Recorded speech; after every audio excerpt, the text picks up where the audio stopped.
All right, let's get started. My name is Ramian Pierre. I'm the Chief Learning Officer for Break the Norm Leadership, and welcome to our monthly Lunch and Learn about inclusive leadership.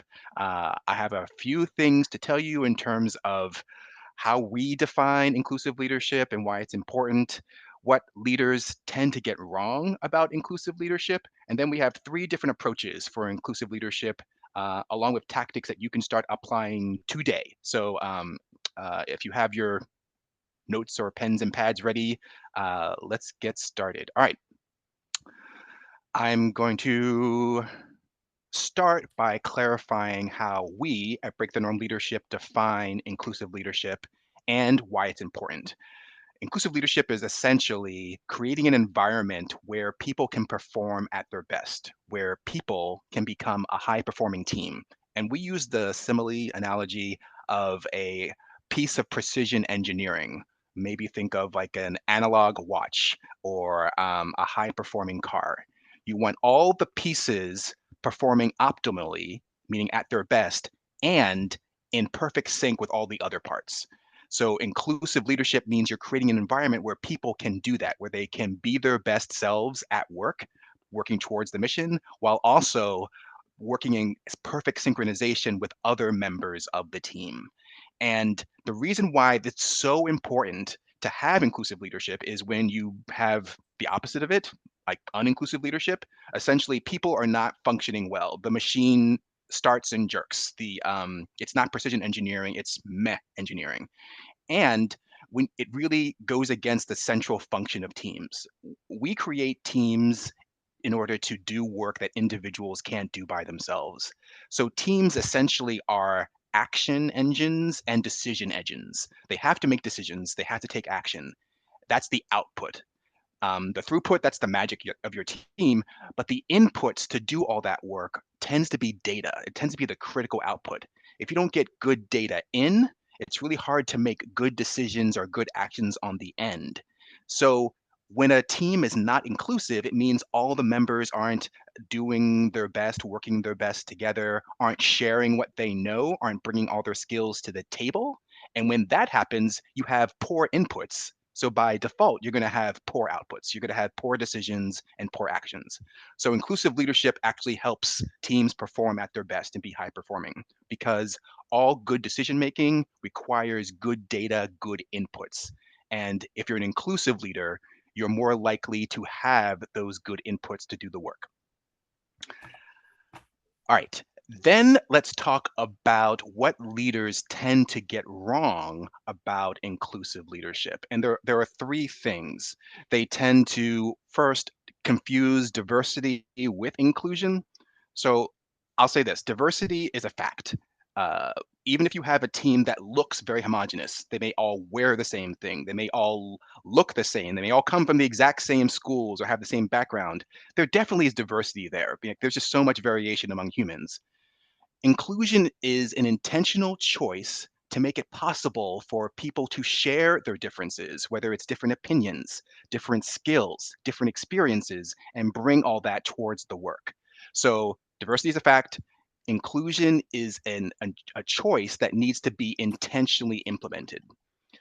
Now, that's also where leaders tend to go wrong. They assume that if I just put a bunch of diverse people together, they Yeah, will automatically. There's a hot mic somewhere, so just be careful that norm you're thing muted. going Oh, positive here. it's Suzanne. Let me see if I can mute her real quick. Sorry. All right. Um, assuming that once you put these diverse people together in a group on a team, they're going to automatically figure out how to work together and automatically become a high performing team.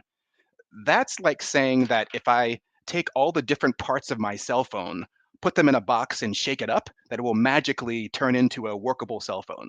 Like that just doesn't make any sense. Yet we keep doing that time and time again with humans, with people who I will argue are a lot more complicated than even the most advanced high precision piece of engineering. So leaders have to, again, create that environment and sometimes teach people how to be a high performing team. You just can't have diversity and expect to get all those diverse opinions, all those diverse experiences leveraged into your outputs. You have to find a way to help those people learn to do that.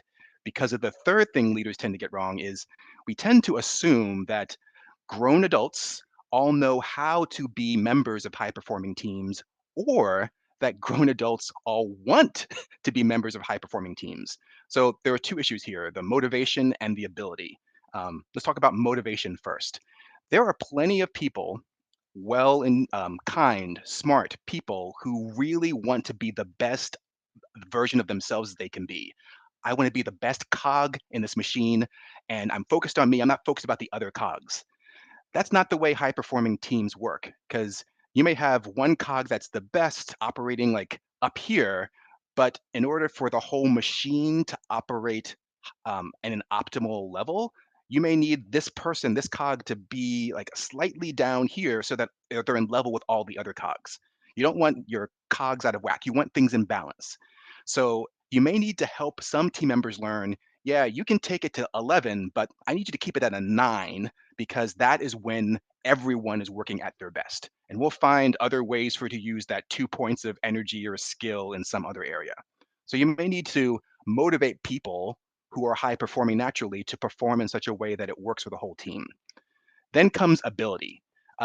Human beings, grown adults in the workplace, know dozens of ways to be bad team members. They know it because they've experienced it. We've all been on hundreds of teams throughout our lives, and I argue time and time again, we were given very little instruction about how to be good team members, let alone good team members for high performing teams. So you may need to do some skill development with your team members in order to make sure that after you've created an environment that is inclusive and where they can be high performing, that they actually have both the skills and the motivation to work well in that environment. Just don't assume that you get well intentioned, smart, kind people who are diverse, that it will magically turn into a high performing team. Now let's look at the approaches. We've got three for you. The first one has to do with psychological safety. And first, let me do the break the norm leadership primer about psychological safety. It's not a on-off switch. There are degrees of psychological safety. There are four that we generally believe in. That there's inclusion safety, where a person feels like it's safe for me to be here, just be in the room, or be on this team. There's learner safety, which we define as it's safe for me to learn here, to ask questions, whether they're beginner questions, dumb questions. It's safe for me to make mistakes. Then there's contributor safety, where it's like it's okay for me to bring my special skills to this team. If you want to be inclusive, have an inclusive team.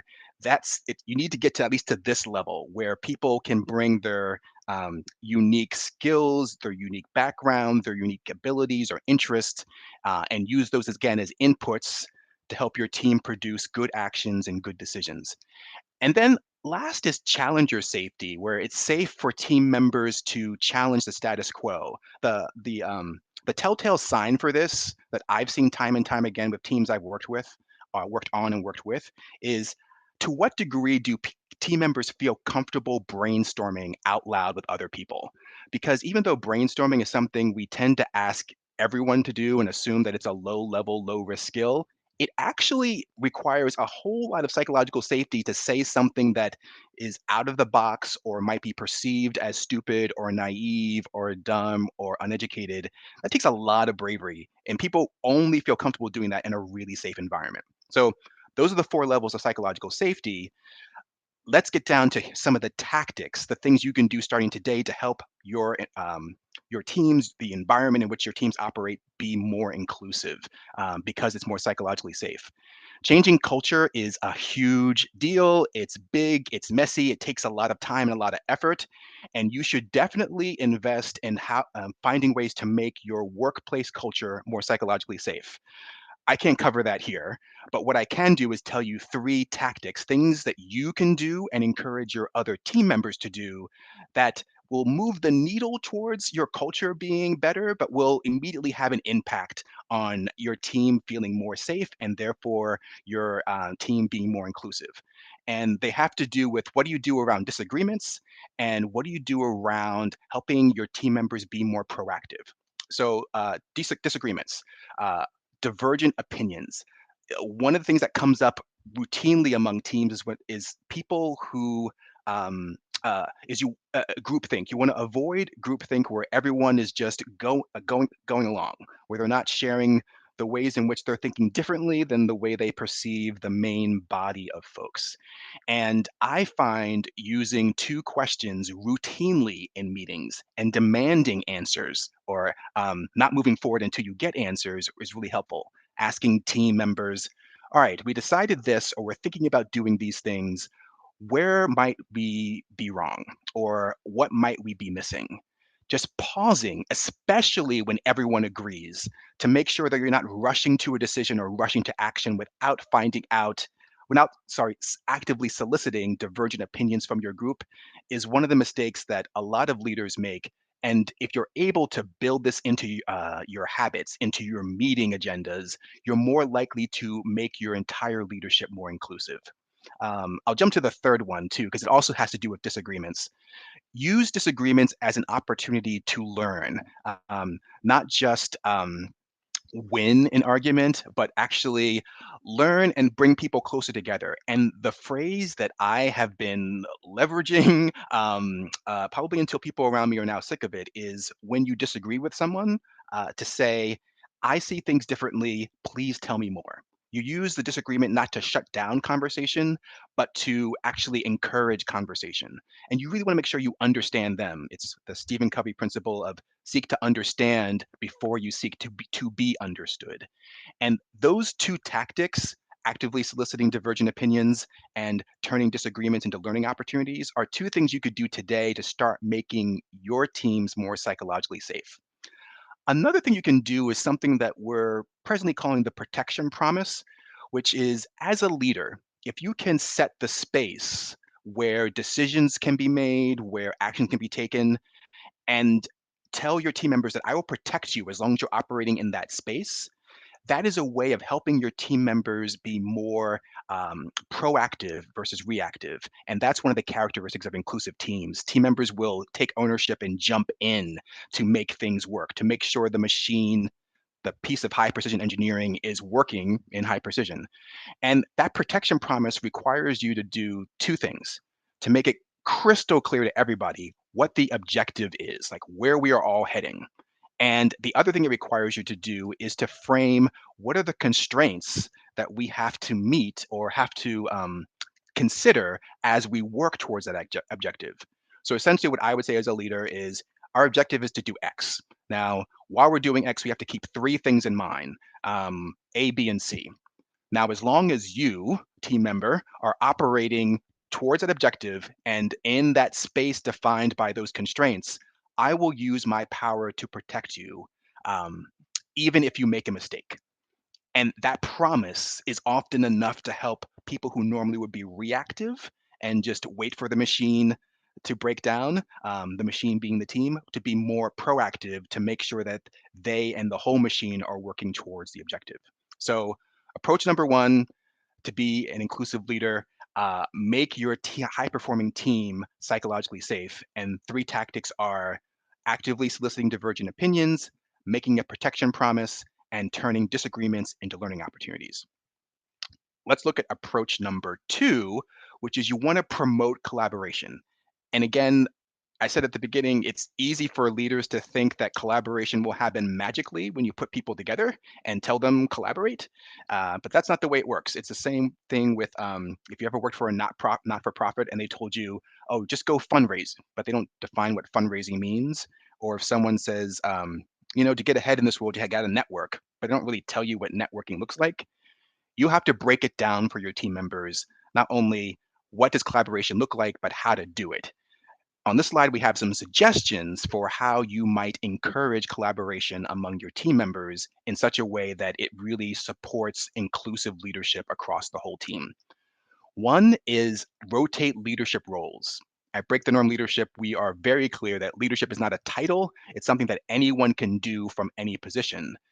And in this case, if there is a meeting lead or a project lead or initiative lead, make an intentional effort to rotate those positions among the different team members.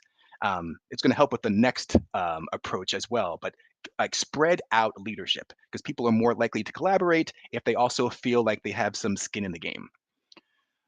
Uh, Tactic number two is require input from all team members when making decisions. Not all decisions, because as the positional leader, you're responsible for some things that your team members will never be responsible for.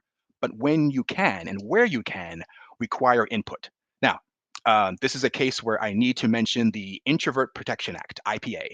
As an introvert, I am a firm believer in this. You can only get input, or sorry, you should only expect good input from introverts like me if you let me know in advance what kinds of input you need. Um, for example, if you want input and you're going to collect it during your weekly team meeting, make sure you let people know in advance.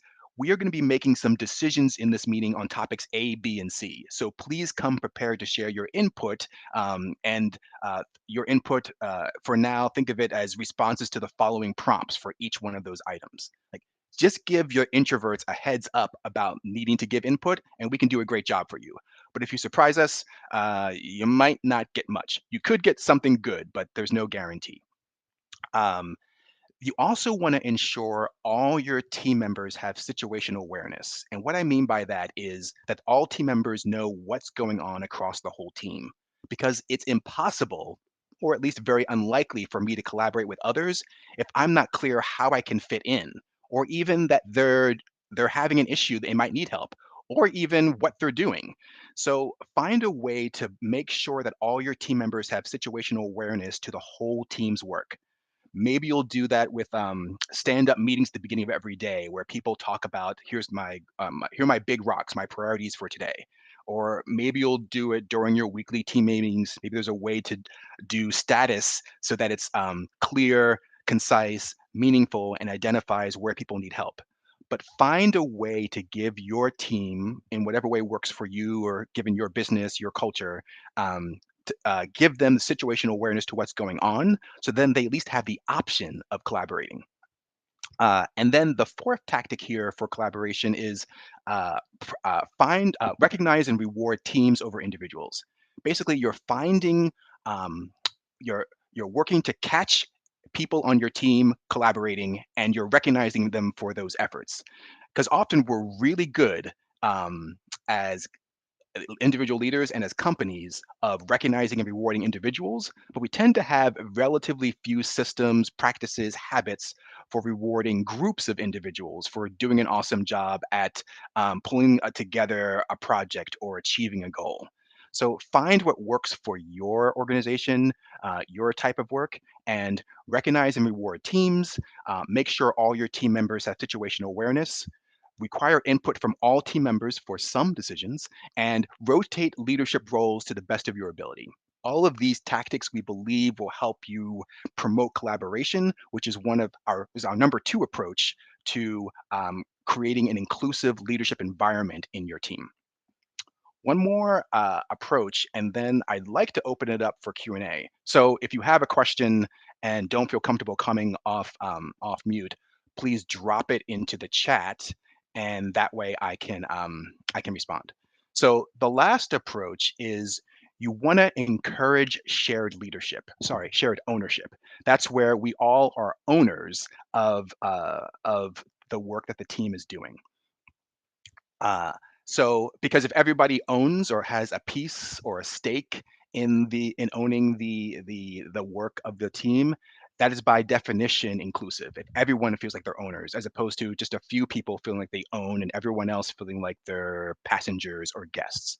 So tactic number one is you want to explicitly state the objective of the for the team or for the initiative, and you want to make sure that you are crystal clear about how every individual contributes to that objective. So I would say, team, our objective is A, and uh, Dawn, you're supporting this objective by doing X, Y, and Z. Charles, you're supporting this objective by doing A, B, and D. And Amy, you're doing some letters in the middle of alphabet to support the objective as well. Are we all clear? Great. A corollary or a sub tactic of this tactic is to also explicitly talk through what mediocre looks like versus excellent. Um, Sometimes I might start a meeting saying, we're here gathered to launch our fourth quarter project. Now, we've done this launch like for third quarter, we've done it for second quarter. Like this, we should be old hat at this. But I don't want us to just walk through the process because if we do a mediocre job, A, B, and C are likely to happen or could happen or are risks that we need to manage. So we can't do a mediocre job. We want to do an excellent job, and this is what that looks like. So set the objective, make it clear how each team member contributes to that objective, and also define what excellent looks like, high performing versus meh or mediocre. Again, this tactic of requiring input from all team members for some decisions is a way to, in this case, encourage shared ownership because I'm more likely to feel like I Hmm. own the result or the process if I recognize that I have contributed to the development of the process or project. If I put some input in some way, it's kind of like that idea of that like many sales folks might use if you're walking through the mall. If I get someone to touch it, they're more likely to buy it. It's the same thing. If I can provide input to the thing, I'm more likely to feel ownership of the thing. And then lastly, this is another like rotation idea is rotate meeting or project responsibility. Even though each person on your team might not have what we call it positional authority, positional leadership around a project, initiative, or program, rotating the let's run the meeting, whether it's the status meeting or decision meeting around that project, program, or initiative, is a great way to have all team members feel included and to give them practice at what does it feel like to wear ownership for just 45 minutes or an hour at a time, however long your meetings are. It's not only a way to have people buy into the current project, but it's also a way to help develop them into leaders in the future. So if you can encourage shared leadership by rotating the responsibility for meetings or projects, requiring input from all team members, and then setting the objective and making it clear how every team member supports that objective, you're more likely to um, encourage ownership among all team members. And that among the other two, including, sorry, that in addition to the other two approaches I just walked through, which were promoting collaboration and making things psychologically safe, all of that is more likely to have you create an environment that is inclusive for all members of your team. Again, we define inclusive leadership as creating an environment where everyone can work at their best and in perfect sync with all other people, just like any other piece of precision engineering. All right, I am going to stop there and I'd love to see if there are any questions I can answer in our remaining time.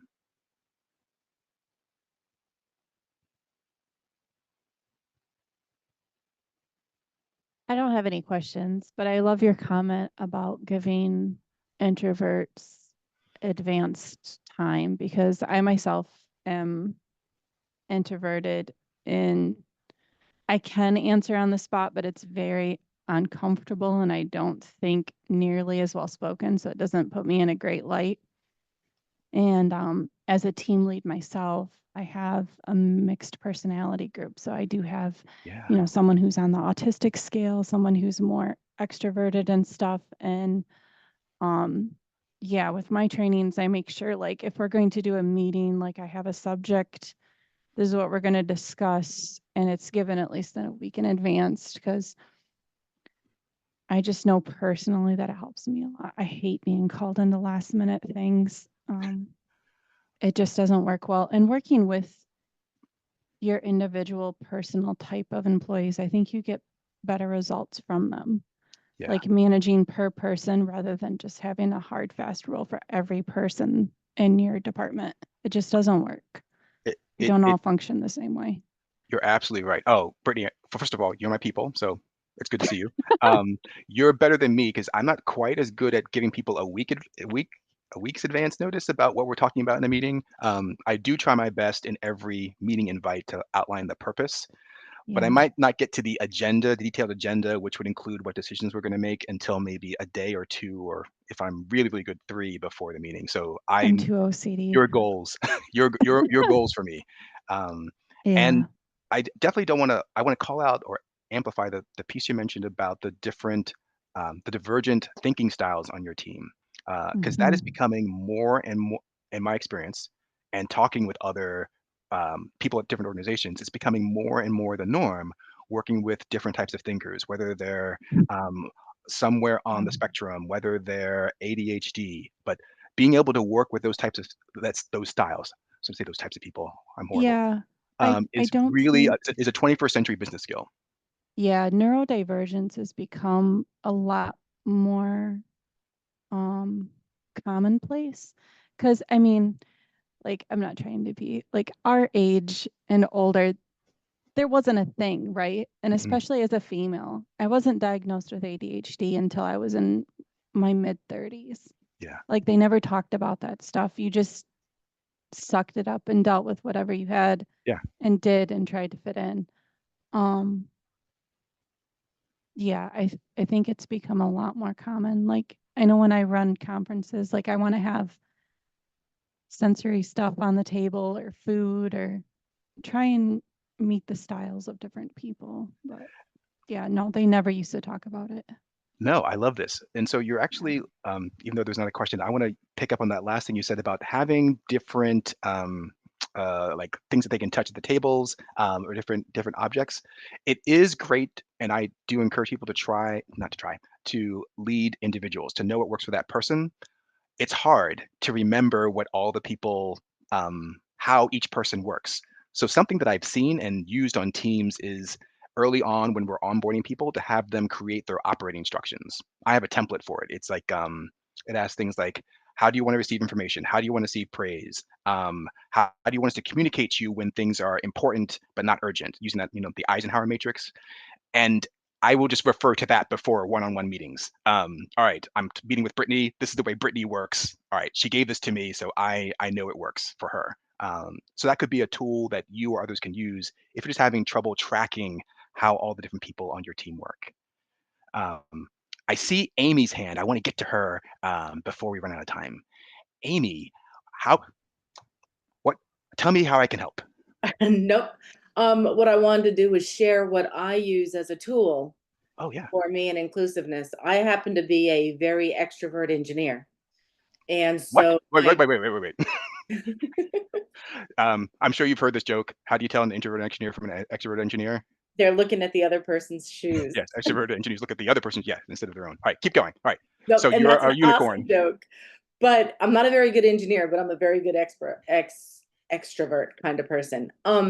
As a leader, running meetings and things, I almost always, as part of my mental agenda, leave at least 15 minutes at the end and address every person in the room or online by name and give them a minute to speak about anything that was talked about anything that was, oh, by the ways, something we missed or whatever. And it is fascinating the rest of the information that pops up, whether people recognize that that's what's being done. I don't actually say we're going to make decisions or you're going to have to say something.